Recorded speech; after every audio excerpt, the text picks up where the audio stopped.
personality types and stress, with kudos to Lowe, Zhang and Roberts. Stress is one of the most important life issues to consider in this current time, as it affects many domains of life. Stress is part of mental health conditions like anxiety and depression, but it is believed to be quite related to poor physical health, and also may increase the risk of disease. Stress makes us age and can reduce our cognitive functioning. It can also lead to people developing dementia. Lowe conducted a meta-analysis of the 5 personality traits and why stress is important. They used the transactional model by Lazarus and Folkman and determined psychological stress can be about the external and our ability to cope. So let's say a bear attacks us, and this triggers a physiological stress response. This is called allostatus, which maintains homeostasis and engages the autonomic nervous system. Your adrenal system may kick in and allow you to run fast to survive. Your cardiovascular system may make your heart beat faster and allow almost superhuman things. Yes, but how does this relate to my personality, and why would that make any difference? Well, this is about intensity and chances. How is it that some people face the same circumstances but react in such differing ways?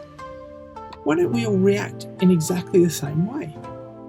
A lot of research suggests that personality traits, as they term it, add to risk resilience factors, or perhaps these are the keys to understanding this. The associations of the 5 personality traits. The first is neuroticism. People with neurotic or very active sensitivity are predispositioned to experience stress. They perceive threats or create stress. They are more likely to think negatively of the world. People with this trait have a stronger relation to stress. On the flip side of the coin, extroverts are more likely to experience life in a more positive way. They are more likely to engage socially, believe in social supports, and obtain them. It suggested extroverts experience less physiological responses to stress because they have higher thresholds for it, as they believe they have much more support. Agreeableness. People who agree may believe they experience less conflict socially, and they are seen as less tense by others. Agreeable people don't get concerned as much about supports. They experience greater levels of happiness and may lead to achieving better well-being. Conscientiousness. Conscientiousness may help with planning, and so the potential exposure to stress is reduced. People who are conscientious keep their tasks. They meet their goals, thus leading to less stress. Planning ahead also helps with health and avoidance of relationship conflict. Openness. Creative, imaginative people experience both positives and negatives. They may ride the positives and also the lows, but the lows can be very difficult.